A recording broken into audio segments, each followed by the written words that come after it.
Haleluya, puji Tuhan untuk puji-pujian hari ini dan untuk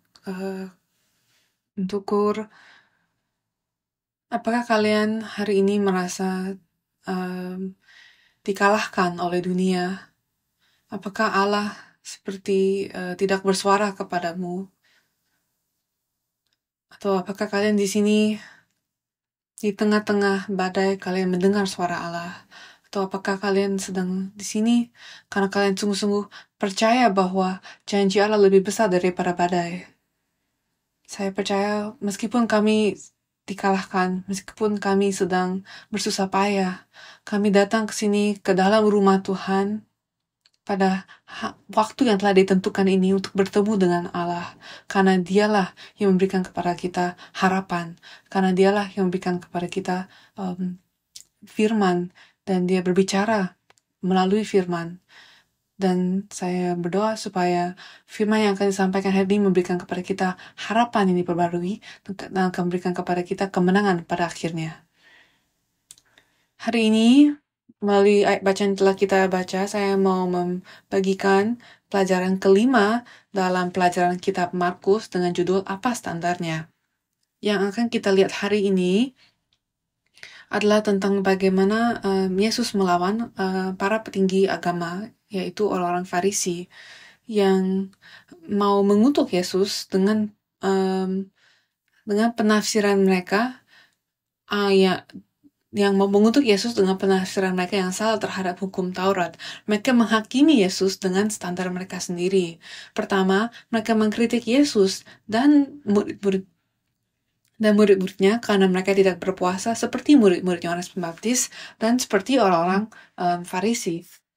Jadi coba kita renungkan jawaban Yesus terhadap kritik mereka.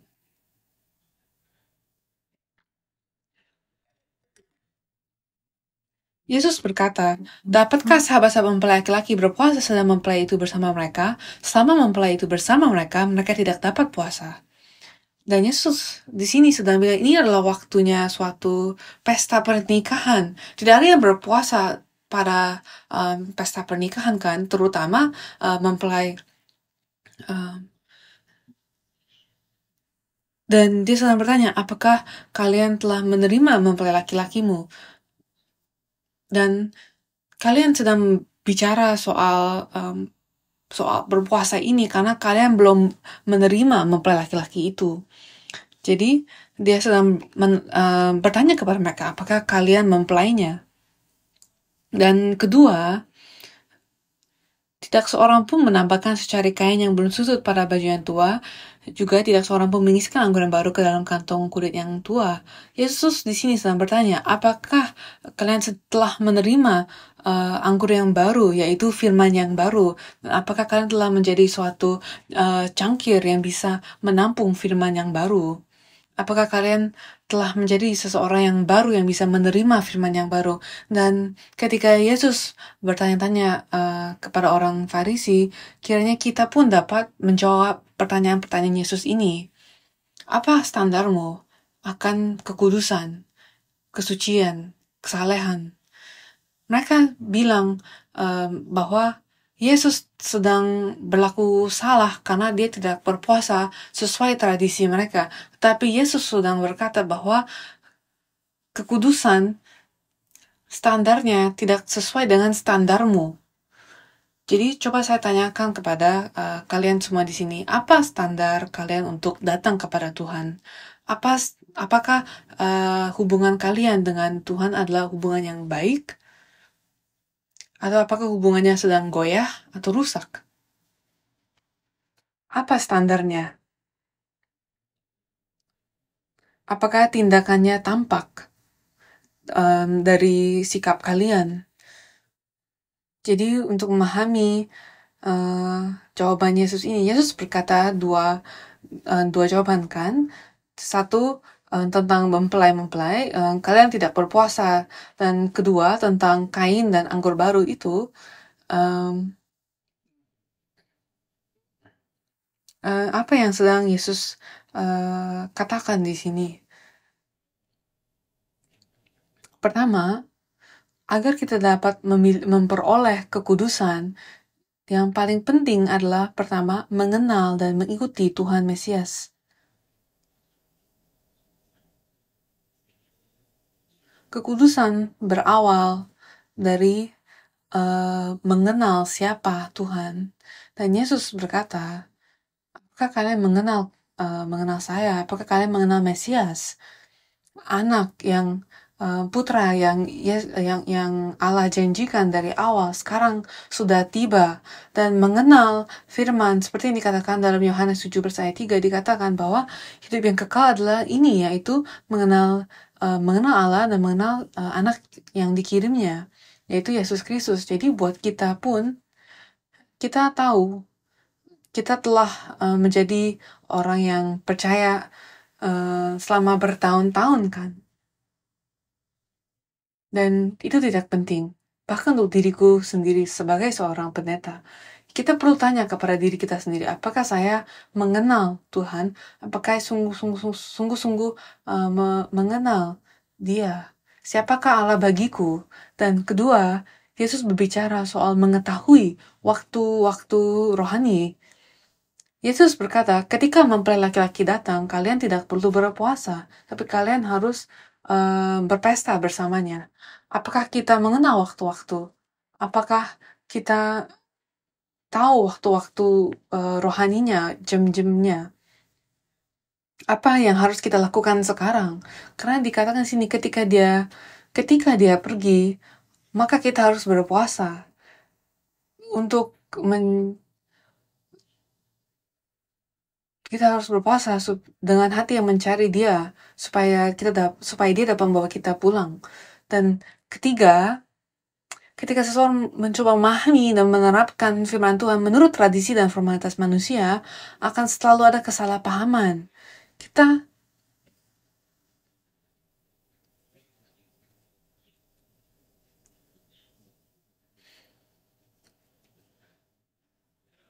dalam kata lain, Dia sedang bertanya kepada kita, apakah kita telah menjadi wadah yang dapat menampung firman Tuhan yang sesuai dengan zamannya?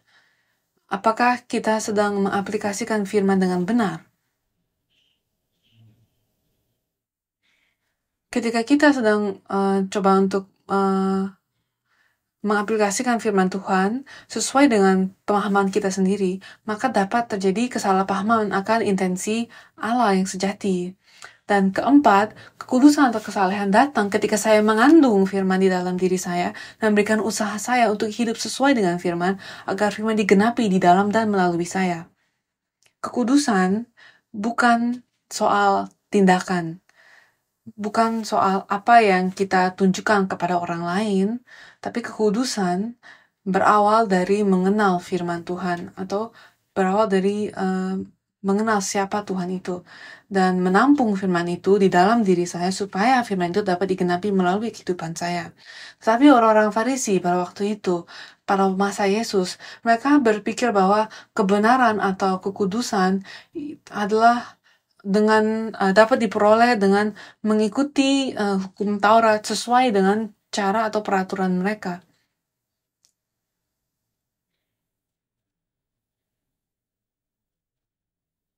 Mereka berpikir bahwa kebenaran adalah mengikuti hukum Taurat saja menurut tradisi mereka, menurut pemahaman mereka, peraturan mereka, dan segala sesuatu yang lain dianggap melanggar hukum. Tapi menurut perkataan Yesus, yang menentukan benar dan kudus adalah apakah ada kehidupan yang diberikan. Markus 3 ayat 4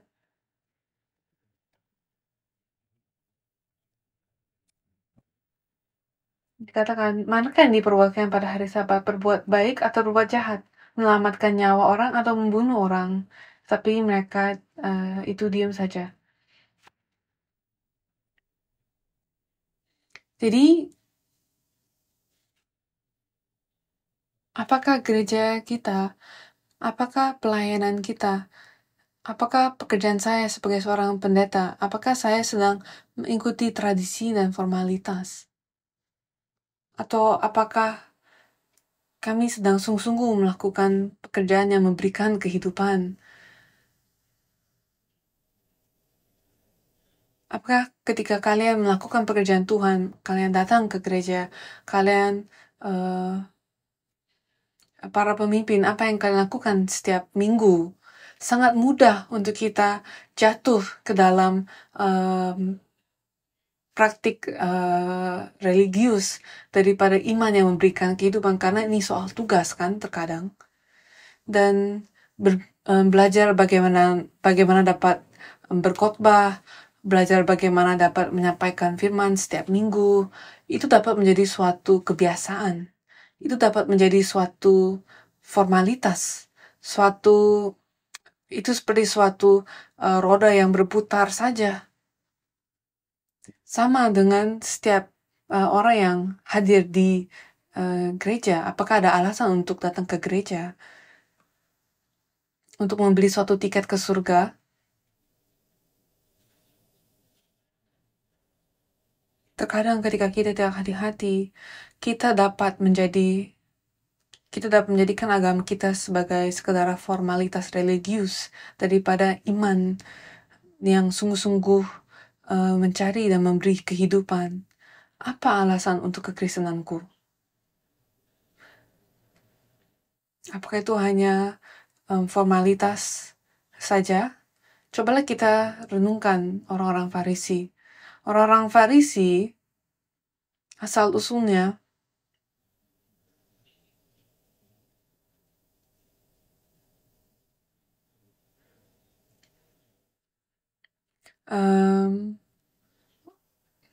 orang-orang Farisi, mereka berkembang selama periode Makabe dari orang-orang Hasidim.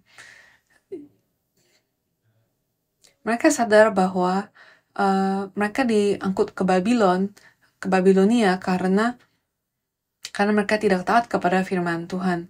Jadi mereka mau menyimpan dan menaati firman Tuhan supaya itu tidak terjadi berulang lagi, dan mereka mau membuang setiap bentuk modernisasi dan setiap mereka mau menjaga hukum Taurat dengan sangat ketat, dan inilah orang-orang Hasidim, yaitu orang-orang Farisi. Dan tapi masa sekarang mereka disebut sebagai orang-orang Hasidim lagi. Dan fokus mereka adalah Mesias akan datang.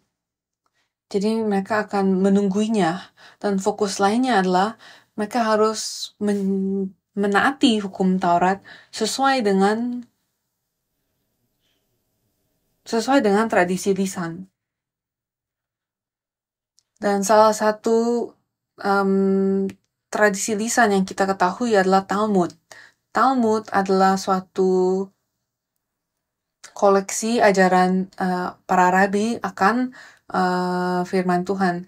Jadi mereka menafsirkan firman Tuhan, mereka menjelaskan inilah firman Tuhan dan inilah bagaimana kita dapat menjaganya.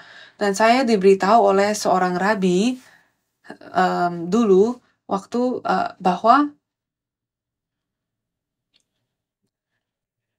banyak orang-orang Israel atau orang-orang Yahudi, mereka tidak dapat membaca firman itu.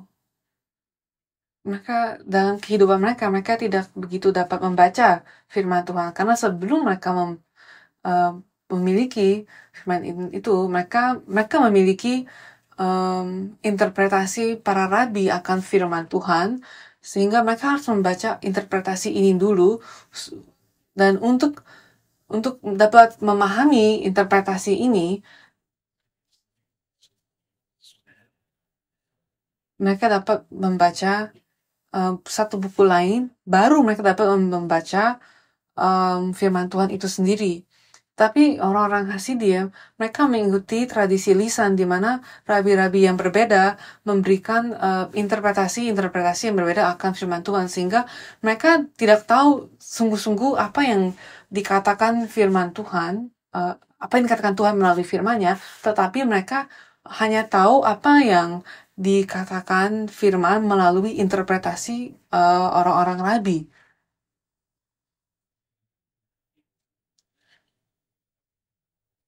Dan mereka mau menjadi orang-orang Hasidim ini, mau menjadi orang yang paling kudus, orang yang paling saleh. Dan sebagai contoh, semua orang Yahudi waktu itu berpuasa. Tetapi kaum Hasidim ini, orang-orang Farisi ini pada masa Yesus, mereka mau menjadi lebih kudus lagi. Jadi, ketika orang Yahudi berpuasa seminggu sekali, mereka berpuasa seminggu 2 kali. Dan mereka berpuasa 3 kali sehari. Ketika mereka melihat ada orang yang berpuasa 2 kali, 2 kali sehari. Jadi, mereka melihat ada orang yang berdoa 2 jam sehari, jadi mereka mau berdoa 4 jam sehari. Mereka mau melakukan lebih. Dan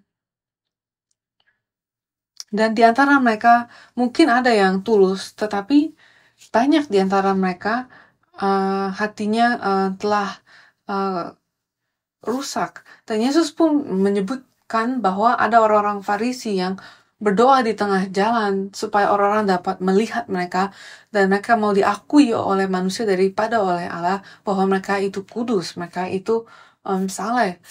Dan salah satu contoh dari interpretasi hukum adalah apa yang Tuhan katakan tentang hari Sabat.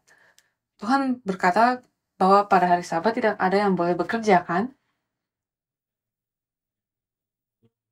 Jadi mereka melakukan interpretasi yang sangat ketat supaya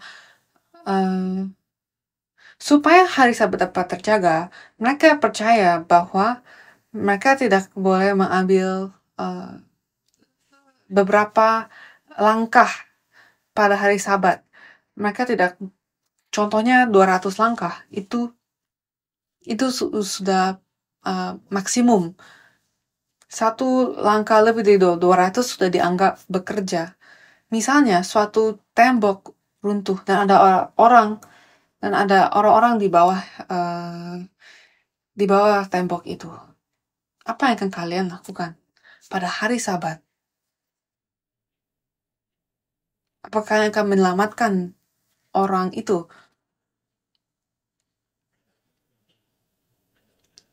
Selamatkan mereka, kan? Tapi menurut praktik mereka pada hari Sabat yang mereka lakukan adalah mereka menusuk mereka, melihat kalau mereka hidup, apakah kalian hidup, apakah kalian... Tapi mereka tidak akan menyelamatkan orang itu sampai matahari itu turun. Karena kalau mereka menyelamatkan orang itu dari reruntuhan tembok itu akan dianggap sebagai pekerjaan. Jadi mereka tidak mau menyelamatkan orang itu. Dan ini adalah pengalaman saya. Ketika saya datang ke Israel, saya tiba pada hari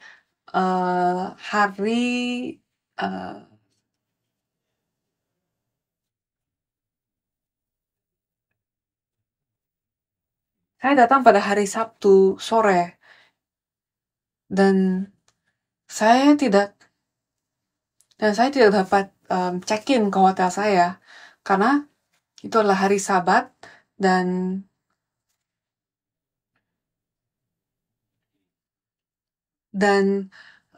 kamar saya belum dibersihkan karena itu adalah hari Sabat sehingga tidak ada yang bekerja dan saya harus tunggu sampai matahari terbenam baru saya dapat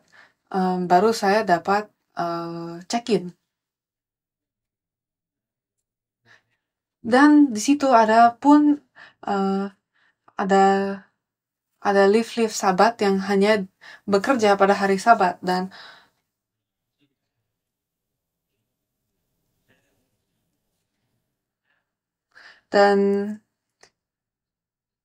lift Sabat ini dia naik ke setiap lantai, dia buka selama 2 menit ke atas setiap lantai.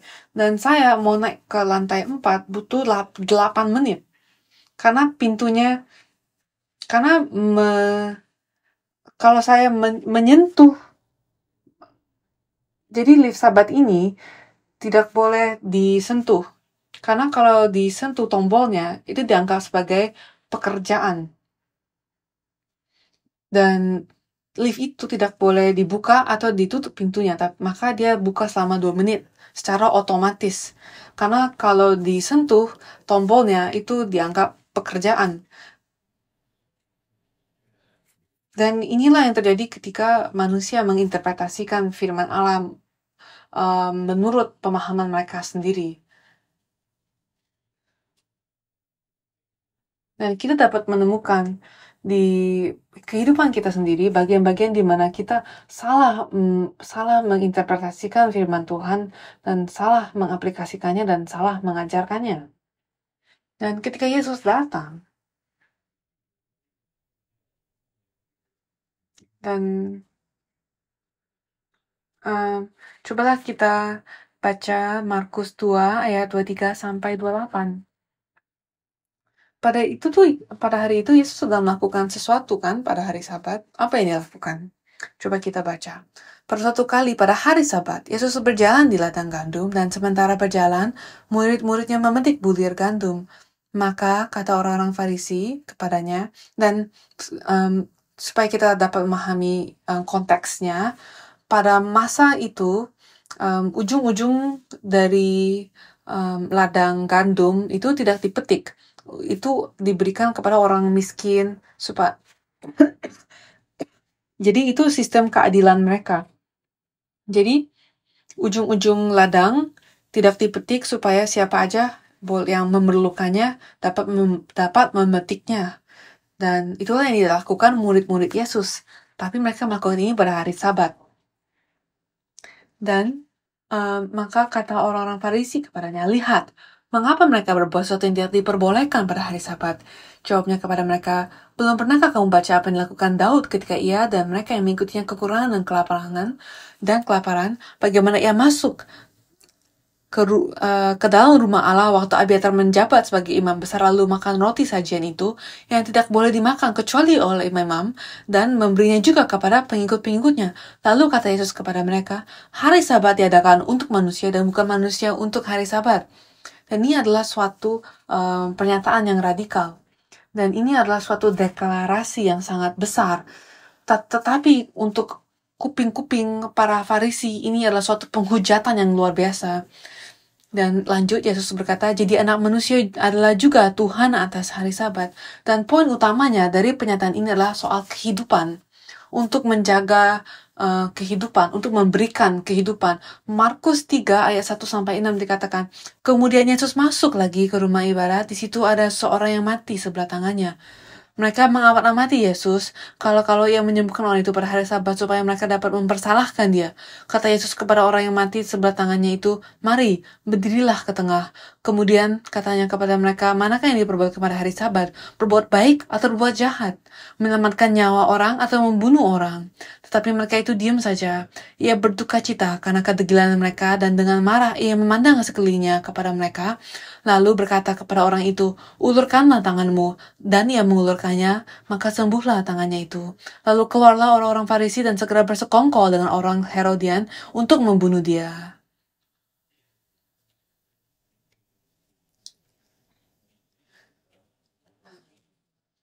Sabat adalah hasil dari penciptaan Allah. Dunia yang penuh kekacauan, kehampaan, dan kegelapan dimasukkan ke dalam keteraturan dan terang Allah. Dan hasil dari Allah berfirman dari itu adalah Sabat. Jadi Sabat adalah hasil dari Allah berfirman dan jadilah. Dan itu adalah keadaan Allah melihat dan itu baik. Dan hal pertama yang terjadi adalah proklamasi firman Allah, yaitu Allah berfirman. Kemudian dan itu jadilah adalah penggenapan dari firman Tuhan. Dan Tuhan melihat dan itu baik. Jadi itu adalah kondisi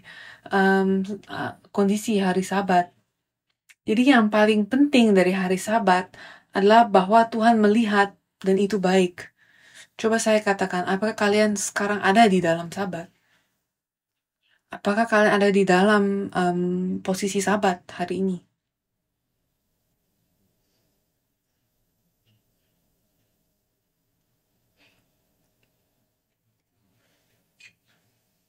Cobalah kalian sungguh-sungguh renungkan ini, apakah kalian ada di posisi sahabat? Apakah Allah telah berfirman kepadamu?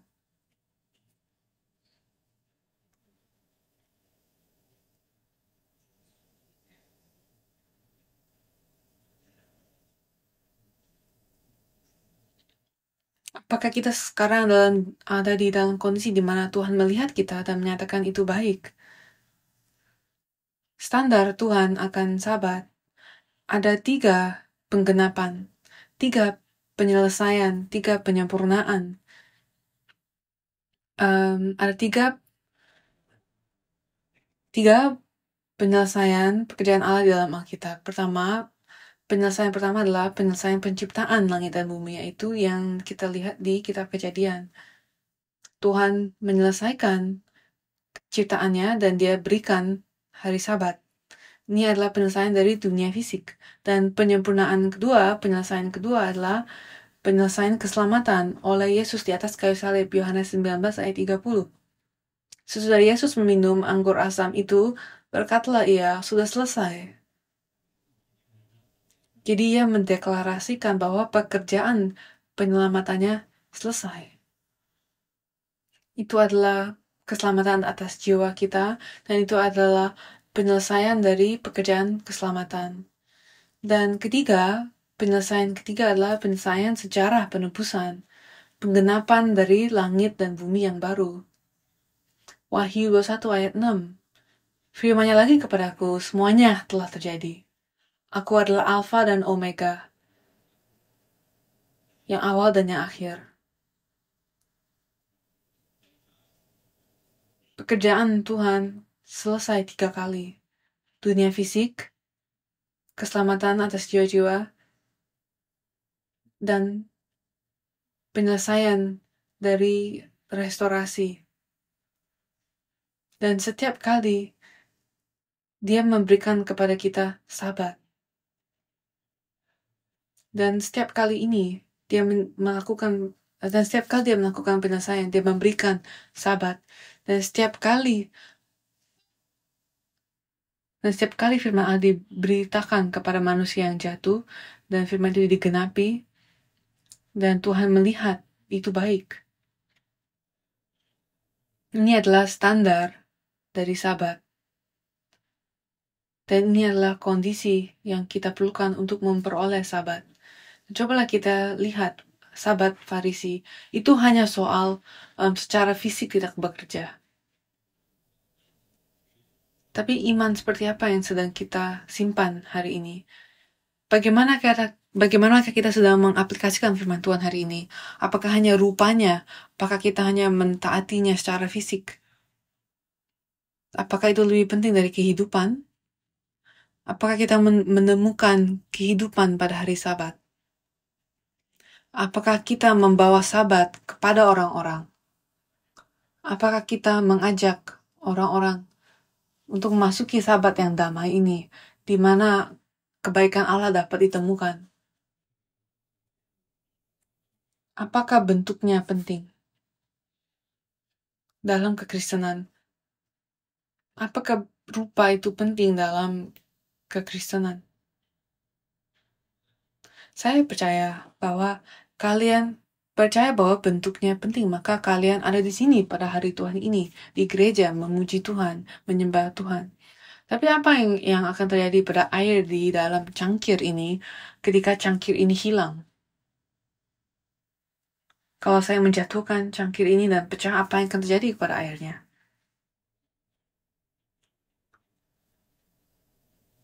Saya akan dimarahi oleh kelompok wanita ya. Dan jika air ditampung di sini, di cangkir ini, itu karena cangkir ini ada suatu bentuk dan rupa, maka dia dapat menampung air itu kan. Kecuali kalau kita ada suatu keran, maka kita dapat minum air langsung dari keran tanpa cangkir kan. Tapi karena kita ada cangkir, kita dapat minum air dari cangkir ini. Dan yang penting adalah ketika kalian meminum air, bukan bentuk cangkir, tapi isi cangkir itu sendiri kan. Apa yang di dalam cangkir itu menentukan ini adalah cangkir apa. Kalau ada sampah di dalam cangkir ini, maka cangkir ini adalah cangkir sampah kan. Kalau ada emas di dalam cangkir ini akan menjadi cangkir harta karun. Tapi karena ada air di dalam cangkir ini, maka ini disebut sebagai cangkir air kan. Jadi kita harus dapat melihat pentingnya dari isi cangkir itu. Jadi kita adalah seperti suatu rupa. Kita adalah suatu bentuk. Dan apa yang ada di dalam diri kita? Gereja kita, praktik kita, ibadah-ibadah kita, itu semua adalah bentuk formalitas. Tetapi apa yang ada di dalamnya?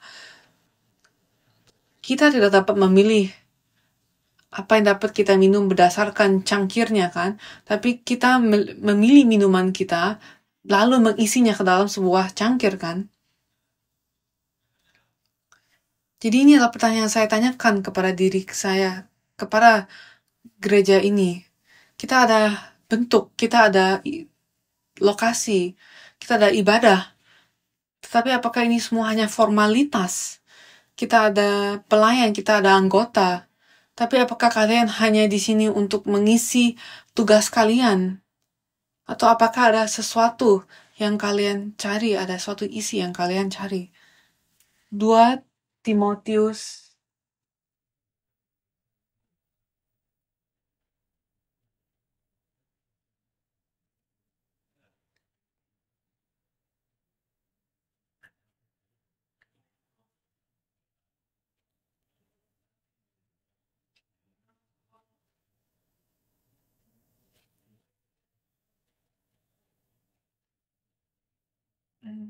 agar ibadah kita menjadi ibadah yang hidup, kita memerlukan kuasa firman Tuhan. Untuk doa kita dapat memiliki kuasa, kita berdoa berapa kali sehari? Kita berdoa sebelum makan. Apakah itu hanya suatu formalitas, suatu tindakan untuk menunjukkan kepada orang bahwa kita Kristen, atau untuk memberitahukan kepada diri kita bahwa kita telah berdoa? Apakah setiap tindakan agamawi kita hanya suatu formalitas? Dan sekarang kesimpulan, ketika saya sedang menyiapkan firman ini, saya sadar bahwa saya suka mengambil dari bagian ayat, bahwa saya suka mengambil dari ayat bacaan berikutnya dan mengambil sebagai kesimpulan, dan saya melihat bahwa setiap bagian dari kitab Markus itu saling berhubungan. Jadi mereka ada suatu aliran yang terus mengalir, yang tidak putus gitu. Dan coba kita lihat di Markus 3 ayat 13-15, dikatakan, kemudian naiklah Yesus ke atas bukit, ia memanggil orang yang dikehendakinya, dan mereka pun datang kepadanya. Ia menetapkan 12 orang untuk menyertai dia, dan untuk diutusnya memberitakan Injil, dan diberinya kuasa untuk mengusir setan.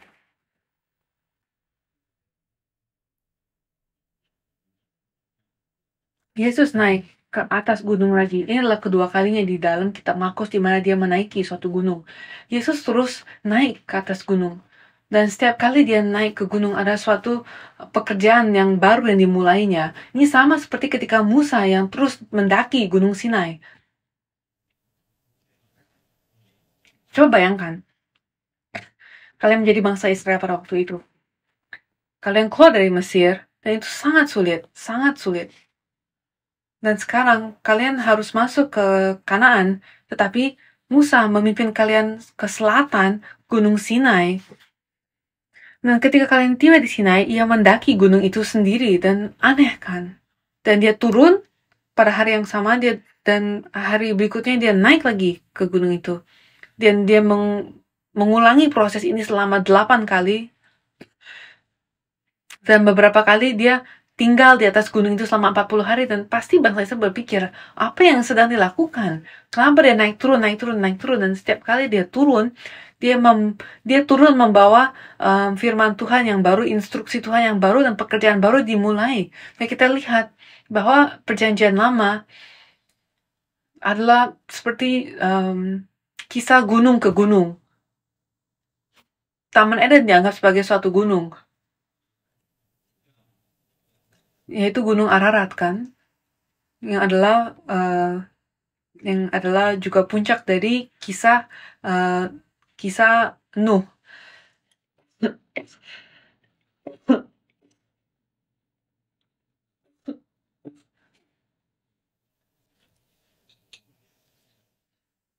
Dan kita lihat dari Gunung Ararat ke Gunung Abraham, yaitu Moriah, kemudian ke Gunung Sinai, itu gunungnya Musa.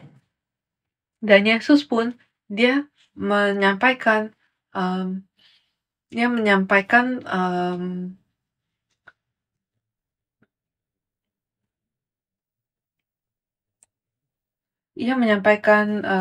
khotbah di bukit kan, yaitu suatu gunung juga. Dan dia jadi setiap kali Yesus naik ke atas gunung selalu ada hal yang baru. Dia memilih 12 murid, dia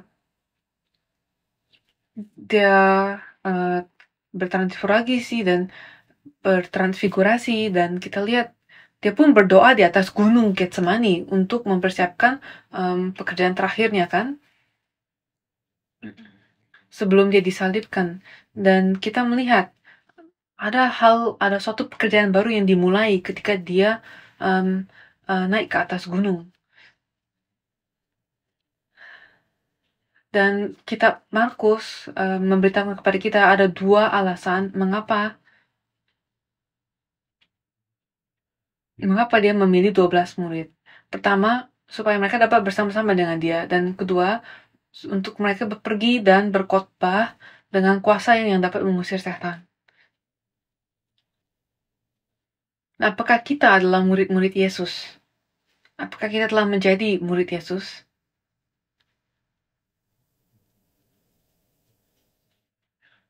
Dan saya percaya 2 hal ini sangat berdekatan dengan topik Sabat. Sabat berlangsung ketika Tuhan menciptakan manusia, karena Tuhan menciptakan manusia untuk hidup bersama-sama dengan Dia. Dan ini semua berawal dari proklamasi firman Tuhan. Dan di sini dikatakan untuk berkhotbah, untuk menginjil, yaitu keruso, berarti untuk memberitakan, mengumumkan, dan memberitahukan. Jadi ini bukan berkhotbah melalui pengajaran atau khotbah, tapi adalah untuk memberitakan kehadiran Allah melalui kehidupan kita sehari-hari, melalui kata-kata dan tindakan kita. Dan ketika Tuhan memberikan otoritas untuk mengusir setan, semua kegelapan pergi ketika kita hidup, ketika kita menjalankan suatu kehidupan yang fokus untuk memproklamasikan firman Tuhan. Dan proklamasi firman Tuhan, dan kita lihat di kitab Kejadian, Adam, umatnya Tuhan, mereka bersatu dengan Tuhan. Adam bersama-sama dengan Tuhan. Itu adalah Sabat. Apakah kita telah menjadi murid hari ini? Pendeta Senior Abraham Park memberikan 2 khotbah yang saya petik mengenai ayat Markus 3 sampai 13-15 ini. Pertama adalah, apakah kalian telah menjadi murid Yesus? Mengapa? Apa yang Yesus inginkan dari muridnya? Bukan sesuatu yang istimewa, tapi dia ingin murid-muridnya itu bersama-sama dengan dia.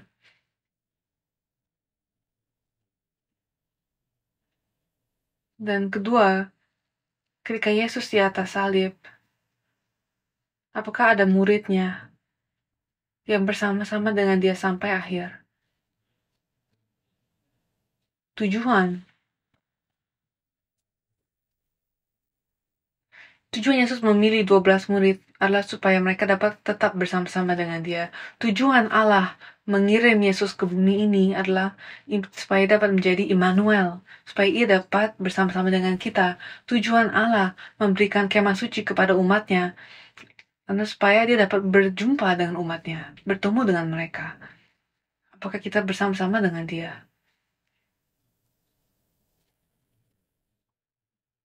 Bersama-sama dengan Dia, berawal dari proklamasi firman di dalam diri kita. Apakah kita adalah murid yang sejati, di mana firman Tuhan itu hidup dan aktif? Atau apakah kita adalah seperti orang-orang Farisi, di mana firman Tuhan hanya menjadi suatu formalitas religius? Ketika firman itu tidak aktif, ketika firman itu tidak melakukan pekerjaan Tuhan di dalam diri kita, kita dapat menghadiri ibadah, kita dapat melayani gereja, tapi tidak begitu beda dengan pekerjaan yang kita lakukan di dunia ini. Kita akan lelah, kita akan muak, kita hanya akan mencari pengakuan manusia, dan kita merasa kita akan perlu liburan dari pekerjaan ini, karena tidak ada sukacita di dalam pekerjaan Tuhan ketika kita tidak memiliki firman Tuhan yang hidup di dalam diri kita. Dan kehidupan iman pun tidak ada sukacitanya. Tangan yang Yesus sembuhkan itu, tangan itu mati karena tidak ada kehidupan. Tetapi ketika Yesus mengatakan, ulurkanlah tanganmu, Yesus mengatakan, dan jadilah seperti itu. Dan Yesus memberikan kehidupan kepada tangan itu, dan dia disembuhkan, dia dipulihkan. Ini menunjukkan kepada kita bahwa ini menunjukkan kepada kita apa yang Yesus dapat lakukan kepada setiap kita. Apakah iman kita seperti tangan orang ini? Apakah iman kita mati? Atau apakah iman kita hidup? Dan jika iman kita mati, dan hanya kalian yang tahu sendiri apakah iman kalian mati atau hidup. Ada beberapa bagian yang nampak, dan ada beberapa bagian dalam jiwa kita yang mati, yang tidak dapat dilihat oleh orang-orang lain. Apakah kita hanya menghadiri ibadah, dan kita melakukan yang seperlunya sebagaimana tugas kita, dengan tujuan asal kita masuk ke surga? Saya berdoa dengan sungguh-sungguh supaya kalian mencari dan menemukan melalui doa alasan mengapa firman Tuhan belum benar-benar aktif di dalam diri kalian. Mengapa firman belum benar-benar bekerja di dalam diri kalian. Dan marilah kita mencari kenalan Allah.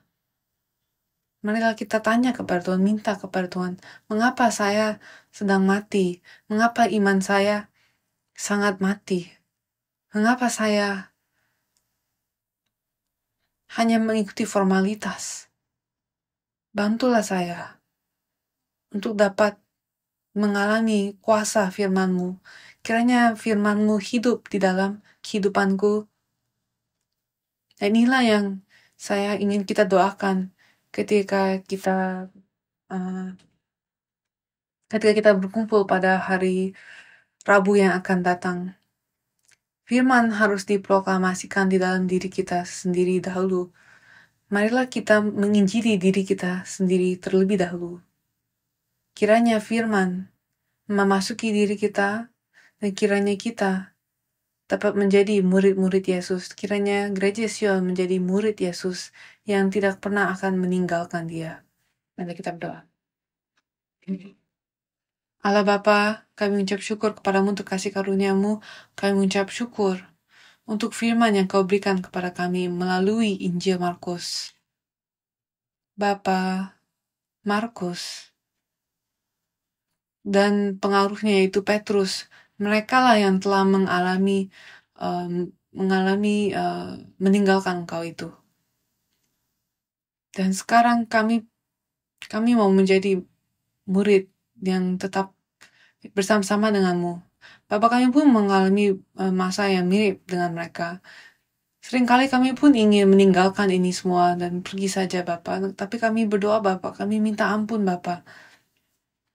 Tolong bantulah kami, tolong dengarlah Bapa setiap kesulitan yang sedang dialami oleh anakmu, setiap kesulitan, setiap kekerasan, setiap masalah yang harus mereka alami Bapa.